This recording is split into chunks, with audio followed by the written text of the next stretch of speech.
DD किसान, बदलते भारत की शान।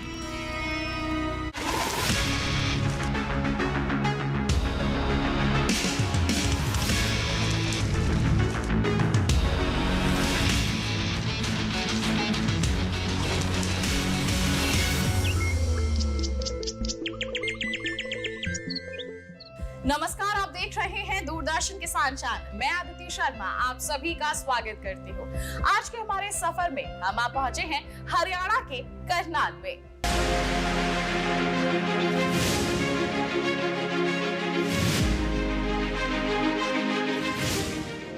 प्रकृति को जानिए, आपको हजारों चमत्कार दिखेंगे।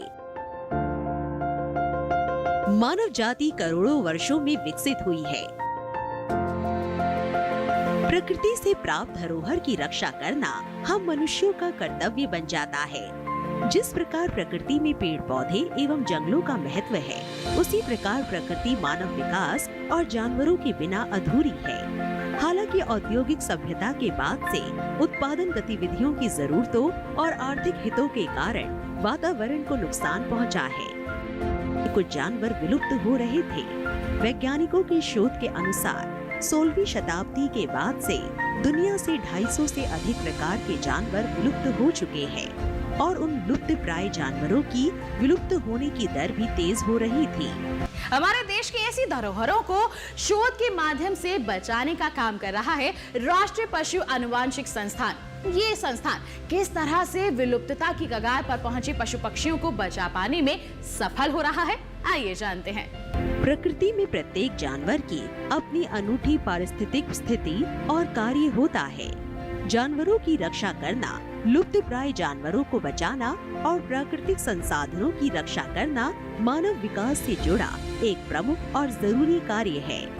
पृथ्वी पर लगातार हो रहे बदलावों की पहचान, उनकी निगरानी और मापने की सुविधा से हमें अब कई महत्वपूर्ण जानकारियां मिलने लगी हैं। इसका श्रेय जाता है NBAGR के वैज्ञानिकों को। यहाँ के वैज्ञानिकों की मेहनत लगातार रंग ला रही है। आज हम पृथ्वी पर खत्म होने की कगार पर पहुँच चुकी प्रजातियों को बचाने में सफल हुए हैं। स्थिति को देखते हुए विलुप्त पशुओं का संरक्षण किया जाना जरूरी था। 21 सितंबर 1984 को स्थापना से लेकर अब तक भारतीय कृषि अनुसंधान परिषद की देखरेख में राष्ट्रीय पशु आनुवांशिकी संसाधन ब्यूरो कई महत्वपूर्ण राष्ट्रीय और अंतर्राष्ट्रीय प्रतिबद्धताओं के साथ स्वदेशी कृषि पशु आनुवांशिक संसाधनों की रक्षा, संरक्षण एवं सतत उपयोग एवं लोगों की आजीविका सुरक्षा मिशन के साथ काम कर रहा है। ब्यूरो के इतिहास की बात करें, 19 जुलाई 1985 को संस्थान की आधारशिला रखी गई। राष्ट्रीय पशु आनुवांशिक संसाधन ब्यूरो और राष्ट्रीय पशु आनुवांशिक संस्थान का 1995 में राष्ट्रीय पशु आनुवांशिक संसाधन ब्यूरो के रूप में विलय कर दिया गया। साथ ही नए कार्यालय और प्रयोगशाला भवन का उद्घाटन 28 नवंबर 1998 को तत्कालीन भारत सरकार के मंत्री द्वारा किया गया। विस्तार से संस्थान की कार्य प्रणाली को जानने की आवश्यकता थी। संस्थान की कार्य प्रणाली को नजदीक से जानने के लिए हम निकल पड़े दिल्ली से करनाल के सफर पर। हरियाणा राज्य में स्थापित जिला करनाल को कर्ण की नगरी से भी जाना जाता है। उन्हीं के नाम पर हरियाणा के इस जिले का नाम करनाल पड़ा। सफर अब पूरा हुआ। हम पहुंच गए करनाल में स्थित राष्ट्रीय पशु आनुवांशिकी संसाधन ब्यूरो। संस्थान के अंदर पहुंचते ही अब बारी थी यहाँ के निदेशक से मिलने की। आइए जान लेते हैं महत्वपूर्ण कार्यों को संस्थान के निदेशक से। हमारे वैज्ञानिक देश के विभिन्न राज्यों में जाकर सर्वे करते हैं और नई नस्ल की पहचान कर उनका वर्गीकरण करते हैं। ब्यूरो पशु नस्ल की पंजीकरण के लिए एक नोडल एजेंसी भी है। संस्थान ने विभिन्न पशुधन और कुक्कुट प्रजातियों की 212 नस्लों की पंजीकृत किया है। इन सभी नस्लों की भारत सरकार द्वारा राजपत्र के माध्यम से अधिसूचित किया गया है। देश में स्वदेशी नस्लों के विभिन्न नीति और कार्यक्रम के निर्माण के लिए नस्ल पंजीकरण महत्वपूर्ण है।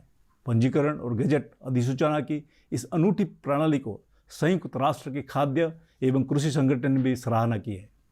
ब्यूरो के 3 प्रभाग है। पहला, पशु आनुवंशिक संसाधन प्रभाग, जो मुख्य रूप से देशी नस्लों की लक्षण, वर्णन और संरक्षण पर काम करता है। पशु आनुवंशिक प्रभाग पशु नस्लों में आनुवंशिक विविधता का आंकलन करने पर काम करता है। पशु जैव प्रौद्योगिकी प्रभाग भारतीय नस्लों के विभिन्न लक्षणों की विशिष्टता की पहचान के लिए काम करता है। इसके अलावा ब्यूरो में एक नेटवर्क प्रोजेक्ट है जो राज्य के कृषि और पशु चिकित्सा विश्वविद्यालय और पशुपालन विभाग के सहयोग से देसी पशु आनुवंशिक संसाधन के दस्तावेजीकरण के लिए भी काम करता है।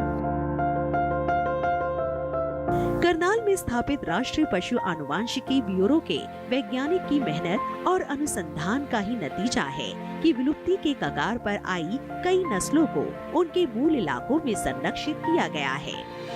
ब्यूरो के मिशन की बात की जाए तो स्थायी उपयोग और आजीविका के लिए स्वदेशी पशु आनुवांशिक संसाधनों की रक्षा और संरक्षण करना, वहीं ब्यूरो के अधिदेश के अनुसार देश की पशुधन एवं कुक्कुट आनुवांशिक संसाधन की पहचान, मूल्यांकन, लक्षण वर्णन, संरक्षण और सतत उपयोग एवं पशु आनुवांशिक संसाधन प्रबंध और नीतिगत मुद्दों में समन्वय और क्षमता निर्माण पर अनुसंधान कार्य यहाँ जारी है।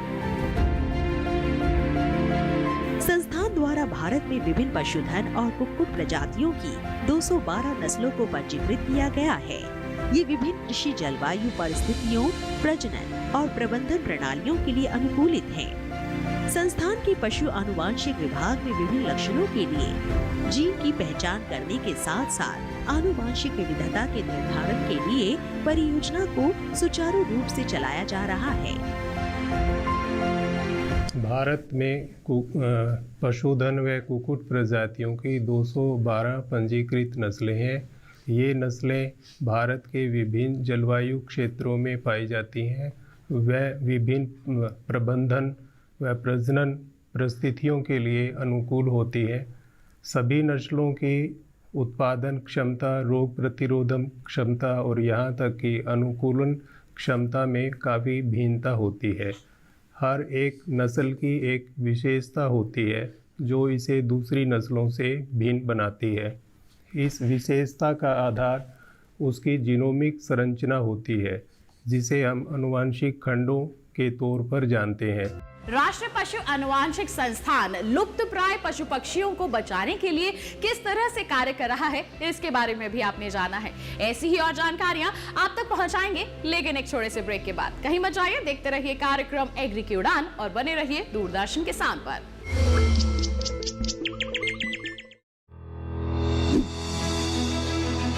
मशीनों के दौर में जी रहे हैं हम। काम को बेहतर और आसान बना रही हैं मशीनें। खेती को दे रही हैं नई ऊंचाइयां, किसान के लिए हैं वरदान।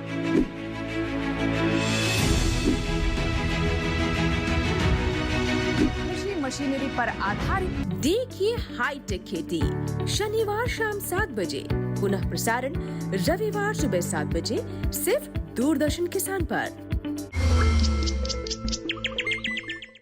एग्री की उड़ान में आप सभी का फिर से स्वागत है। अभी तक आपने जाना राष्ट्रीय पशु आनुवांशिक संस्थान किस तरह से पशु पक्षियों को बचाने के लिए निरंतर प्रयास कर रहा है। पशु आनुवांशिक संसाधन ब्यूरो की मेहनत का नतीजा है कि आज संस्थान में नित्य नए अनुसंधान पर कार्य जारी है। ब्यूरो ने नेटवर्क कार्यक्रम के तहत पशुधन रखने वालों और हितधारकों को शामिल करके विलुप्त के कगार पर आई कई नस्लों को उनके मूल इलाकों में संरक्षित किया है। संस्थान किन किन प्रणालियों से नस्लों को सुरक्षित करने में जुटा है, आइए ब्यूरो के उद्देश्यों पर एक नजर डाल लेते हैं। पशुधन और कुक्कुट आनुवांशिक संसाधनों की विशेषता, मूल्यांकन और सूची बनाने के लिए व्यवस्थित सर्वेक्षण करना और उनके राष्ट्रीय डेटाबेस को स्थापित करना, पशु आनुवांशिक संसाधन के ex situ संरक्षण और इष्टतम उपयोग के लिए कार्यप्रणाली तैयार करना, आणविक जीव विज्ञान की आधुनिक तकनीकों का उपयोग करते हुए आनुवांशिक लक्षण वर्णन पर अध्ययन करना, पशु आनुवांशिक संसाधन के मूल्यांकन, लक्षण वर्णन और उपयोग से संबंधित प्रशिक्षण कार्यक्रम आयोजित करना। NBGAR करनाल पशु आनुवांशिक संसाधन की दिशा में लगातार नई ऊंचाइयों को छू रहा है। इसका श्रेय जाता है ब्यूरो के नस्ल लक्षण और पंजीकरण विभाग के वैज्ञानिकों को। आइए जानते हैं इन्हीं से विभाग की उपलब्धियों के बारे में।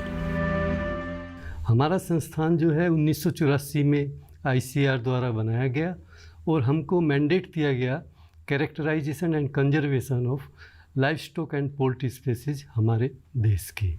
हमारे देश में लगभग 14 स्पेसीज लाइव स्टॉक की हैं और 5 स्पेसीज पोल्ट्री की हैं और करीब 532 मिलियन लाइव स्टॉक है और 851 मिलियन पोल्ट्री है।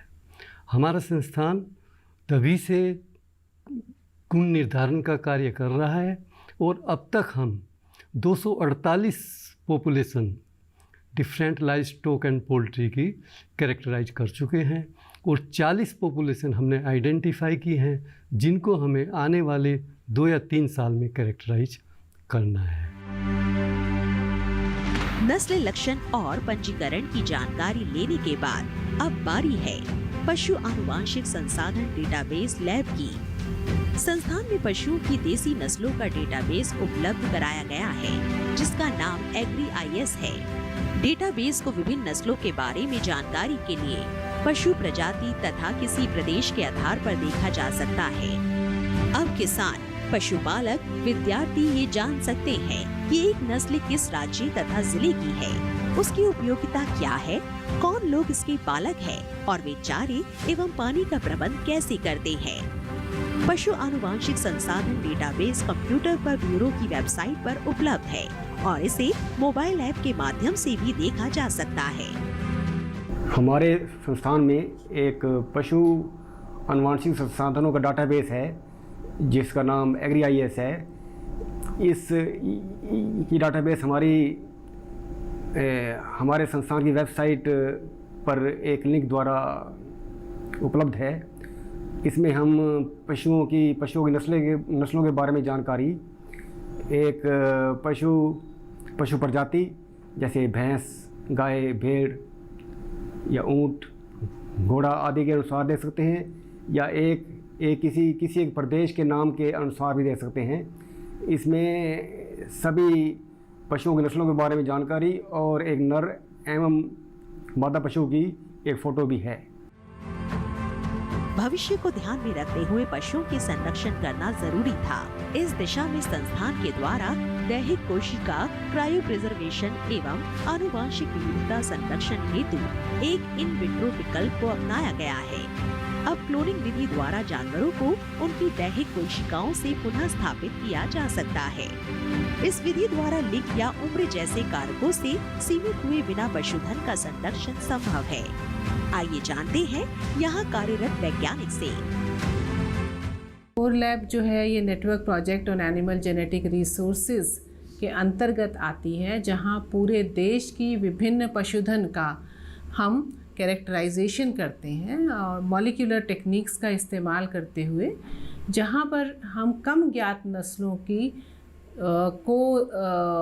विभिन्न मॉलिक्यूलर टूल्स से इन्वेस्टिगेट करते हैं और इस्टेब्लिश करते हैं कि क्या उनका संबंध जो ज्ञात नस्लें हैं उनके साथ है या ये एक प्रकार से नया वर्ग है जो कि एक नई ब्रीड के रूप में मानकीकरण जिसका किया जा सकता है। राष्ट्रीय पशु आनुवांशिक संस्थान में एक जीन बैंक भी स्थित है। इस जीन बैंक से किस तरह के कार्य होते हैं, किस तरह से लाभ होता है, आइए जानते हैं। दैहिक कोशिकाओं से पशुओं की उत्पत्ति की बात हो तो जीन कोश की उपयोगिता महत्वपूर्ण है। आज के परिदृश्य में पशु आनुवांशिक संसाधनों का तेजी से क्षरण हो रहा है। इससे बचने के लिए ब्यूरो में दैहिक कोशिका कोष की स्थापना की गई है। वर्तमान में देसी पशुधन की 9 प्रजातियों की 54 नस्लें राष्ट्रीय जीन बैंक में संरक्षित है। इसमें गाय, ऊँट, बकरी, घोड़ा, गधा, याक, मिथुन एवं सुअर शामिल है। जैसा कि हम जानते हैं कि हमारे देश में पशुधन की बहुत जातियां एवं प्रजातियां हैं और जो कि बड़े विविध हालात में, विविध कंडीशंस में रहकर अपना जीवन यापन और जीवन चलाती हैं। लेकिन कुछ कारणों की वजह से ये जो पशुधन है उसकी काफ़ी प्रजातियां अब ख़त्म हो रही हैं। तो ये हमारा कर्तव्य बन जाता है कि वो भविष्य के लिए विभिन्न कार्यों के लिए संरक्षित करके रखा जाए। तो राष्ट्रीय जीन बैंक में वही जो जर्म प्लाज्म है, जो हमारा भारतीय पशुधन है, उनकी प्रजातियां मुख्यतः हिमकृत सीमन, फ्रोजन सीमन के रूप में रखी जाती हैं। और अभी जो है हमारे पास 7 प्रजातियों की 62 जातियों का तकरीबन 3 लाख सीमन डोजेज रखा गया है। इसके अलावा कुछ एपिडिडिमल स्पर्म्स, एम्ब्रियोज, विट्रीफाइड oocytes एवं ओवेरियन कोर्टिकल टिश्यूज़ और सोमेटिक सेल्स भी भविष्य के लिए संरक्षित कर रखे गए। जीन कोष के बाद अब बारी है भारतीय पशुधन का अनुवांशिक गुण निर्धारण की। इस संस्थान को सौंपे गए कार्यों में भारतीय पशुधन का अनुवांशिक गुण निर्धारण एक मुख्य उत्तरदायित्व है। इसी संदर्भ में इस प्रयोगशाला में देश की भैंस की नस्लों पर कार्य चल रहा है। इस वक्त हमारे देश में 20 भैंस की नस्लें पंजीकृत हैं, जिनके अनुवांशिक गुण निर्धारण का कार्य मुख्य रूप से इसी संस्थान में हुआ है, जिससे इनके वर्गीकरण में काफी सहायता मिली है। इसी क्रम में इस प्रयोगशाला द्वारा काम करते हुए बन्नी और चिलिका जैसी भैंसों को अलग नस्ल के रूप में पहचान मिली है। जानते हैं यहाँ के वैज्ञानिक से। राष्ट्रीय पशु अनुवांशिक संसाधन ब्यूरो की भैंस जीनोमिक्स प्रयोगशाला में हम भैंसों के अनुवांशिक गुण निर्धारण पर कार्य कर रहे हैं। जैसे कि किसान भाई जानते हैं, देश में भैंस एक प्रमुख दुधारू पशु है। दूध के अलावा भैंस का मीट देश से निर्यात होने वाला प्रमुख पशु उत्पाद है। देश में भैंसों की कुल जनसंख्या 11 करोड़ के लगभग है, जो कि विश्व की कुल भैंस आबादी का 50% से अधिक है। देश में इस समय भैंसों की 20 पंजीकृत नस्लें हैं। अनुवांशिक गुण निर्धारण द्वारा इन नस्लों के वर्गीकरण में काफ़ी सहायता मिली है। बन्नी एवं चिल्का जैसी भैंसों की अलग नस्ल के रूप में पहचान हुई, जिससे इनके सुधार एवं संरक्षण में मदद मिली। इसके अलावा इस प्रयोगशाला में हमने भैंसों की उत्पत्ति एवं उद्गम जानने की भी कोशिश की है। यहाँ वक्त हो चला है एक और छोटे से ब्रेक का। आप कहीं मत जाइए, ब्रेक के बाद भी जानकारियों के सिलसिले को यूं ही जारी रखेंगे।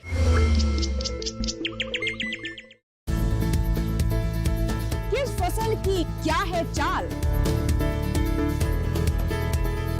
किस मंडी का क्या है हाल, उतरते चढ़ते भाव का असर, आयात निर्यात का क्या है असर, कैसा रहेगा आगे बाजार, बताएंगे मंडियों के जानकार। देखिए मंडी खबर सोमवार से शनिवार शाम 5 बजे सिर्फ दूरदर्शन किसान चैनल पर। एग्री की उड़ान में आप सभी का फिर से स्वागत है। अभी तक आपने जाना राष्ट्रीय पशु अनुवांशिक संस्थान किस तरह से पशु पक्षियों को बचाने के लिए निरंतर प्रयास कर रहा है, किस तरह के कार्य यहाँ पर किए जा रहे हैं इसी दिशा में। आइए इसके बारे में जानते हैं, कार्यक्रम को आगे बढ़ाते हैं।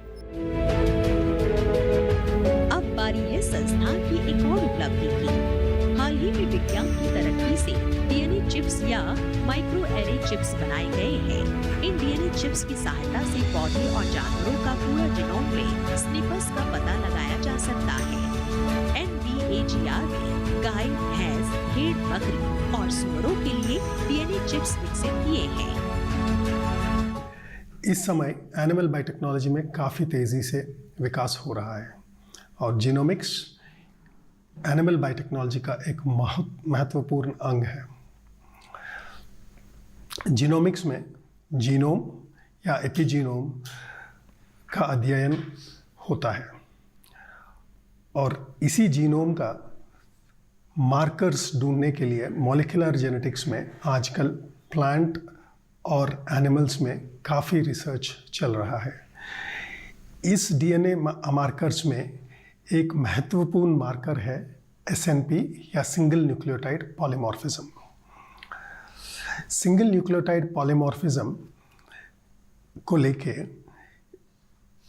कई डीएनए चिप्स या माइक्रो आरएनए चिप्स बनाया गया है और इन डीएनए चिप्स या माइक्रो आरएनए चिप्स यूज़ करके अलग अलग इंडिविजुअल्स में डिफरेंसेस पता लगा जा रहा है। NBAGR ने गाय, भैंस, भेड़, बकरी और पिग्स इत्यादि जानवरों में डीएनए चिप्स बनाया है।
चमड़ा, ऊन जैसे महत्वपूर्ण उपयोगी सामानों के लिए भी किया जाता है।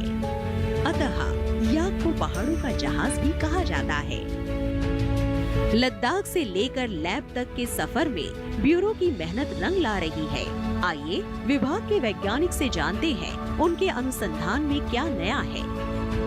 हमारी लैब जो अडेप्टिव फिजियोजेनोमिक्स लैब है, इसका जो कार्य है वो adaptation heat tolerance as well as जो कोल्ड टॉलरेंस है, दोनों पे काम है। तो इस हमारी लैब ने पिछले 12-13 जो हमारा ग्रुप है, पिछले 12-13 वर्षों में लद्दाख के जो कठिन वातावरण और जो दुर्गम परिस्थितियां हैं उसमें पाई जाने वाली विभिन्न प्रकार के जो पशुधन है उसका हम अध्ययन कर रहे हैं। लद्दाखी पशुओं की नस्लों के बाद अब बारी है नस्ल बचाव के लिए काम कर रही एक और लैब की। संस्थान के वैज्ञानिक से जानते हैं कैरियोटाइपिंग आखिर क्या है। यहाँ पर हम गोवंश और भैंस के प्रजनन साड़ों के गुणसूत्रों का परीक्षण करते हैं। हालांकि ऐसे गुणसूत्रों के दोष बहुत ही दुर्लभ होते हैं, लेकिन जब भी ये किसी पशु में मौजूद होते हैं तो उससे शारीरिक वृद्धि या असामान्य स्वास्थ्य देखा गया है और प्रजनन क्षमता साड़ों की कम होती हुई भी देखी जाती है, भ्रूण की हानि होती है और कभी कभी मृत्यु भी हो जाती है। तो इस तरह से इस गुणदोष को देखना, गुणसूत्र के दोषों को देखना बहुत ज़रूरी होता है। यह हम परीक्षण रक्त के नमूनों के द्वारा करते हैं और रक्त को हम हेपेराइज ट्यूब में एकत्र करते हैं और उसको 48 घंटे के अंदर प्रयोगशाला में भेज देते हैं। संस्थान के पशु आनुवांशिक ब्यूरो में अब बारी है डीएनए टेस्टिंग लैब की। यहाँ कोई भी किसान पशुपालक पशुओं में होने वाली बीमारियों की रोकथाम के लिए अपने पशुओं के सैंपल यहाँ भेज सकता है। यहाँ डीएनए आधारित आनुवांशिक बीमारियों की पशुओं के रक्त, सीमन, दूध के सैंपल से वैज्ञानिकों की देखरेख में टेस्टिंग की जाती है। इस लैब में हमारा उद्देश्य जो देसी नस्लें हैं हमारी, उनकी वैल्यू एडिशन करना है ताकि हम उनको उनके ही निशेस में, यानी कि जहाँ वो रहती हैं वहाँ पे ही उनका कंजर्वेशन कर सकें। अब बारी है ब्यूरो में स्थित इकोसिस्टम विभाग की। पृथ्वी लाखों जीव जंतु, पेड़ पौधे और सूक्ष्म जीवों का घर है। प्रत्येक जीव अपने अस्तित्व और अन्य जैविक क्रियाओं के लिए एक दूसरे पर और अपने परिवेश पर निर्भर करता है। ये पारस्परिक निर्भरता एक क्रिया प्रणाली बनाती है जिसे पारिस्थितिक तंत्र या इकोसिस्टम कहा जाता है।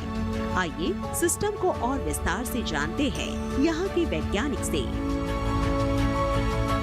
विश्व भर में इकोसिस्टम सर्विसेज को बेहतर तरीके से समझ और शोध करने के लिए FAO ने प्रश्नमाला तैयार की है और हमने भी इस क्षेत्र में शोध को आगे बढ़ाते हुए पहले अरुणाचल प्रदेश के, जो कि एक हॉटस्पॉट भी है, कि इकोसिस्टम सर्विसेज में मिथुन का योगदान कितना है ये समझने की कोशिश की, जिससे ये उभर के सामने आया कि मिथुन उनके जीवन का अभिन्न अंग है।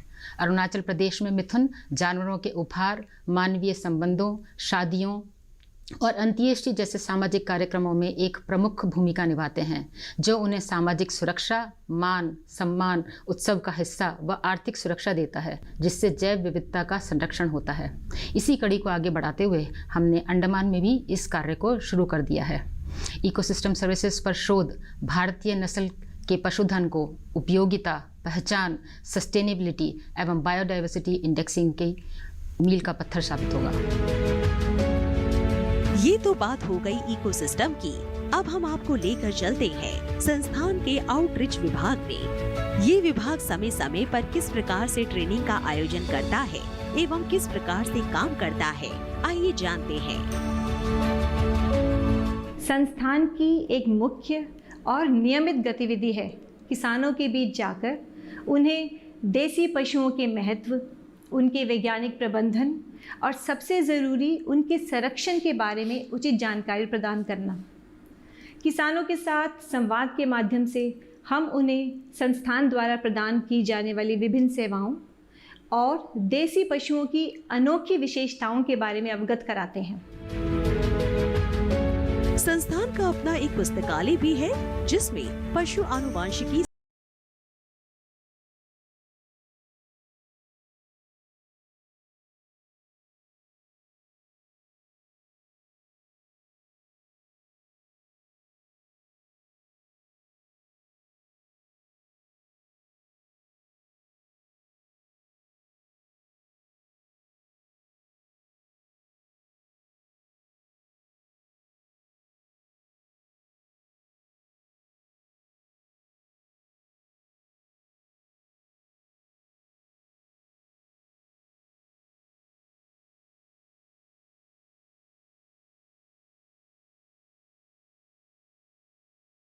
(001) हरियाणा।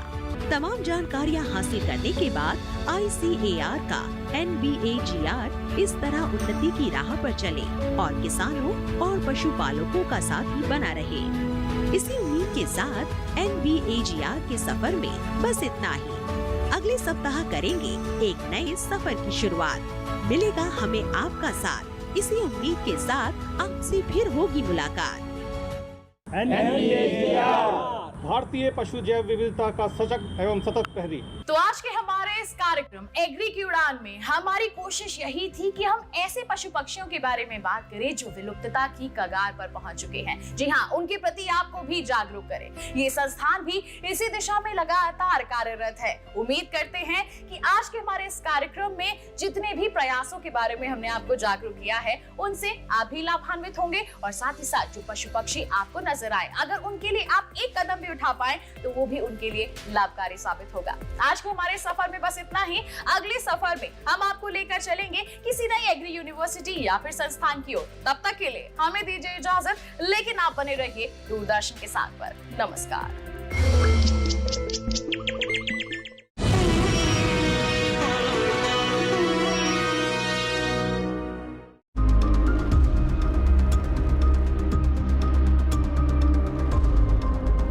जब थमने लगे घोड़े की रफ्तार,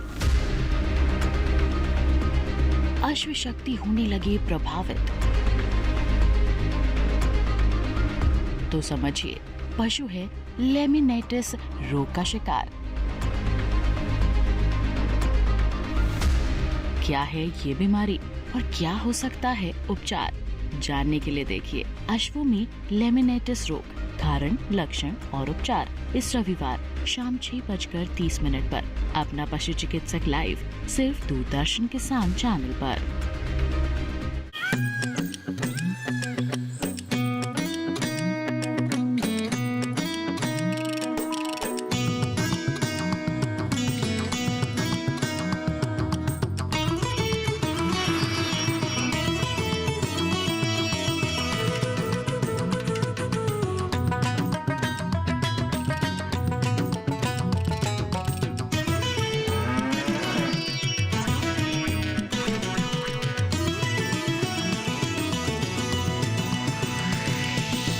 डीडी किसान, बदलते भारत की शान।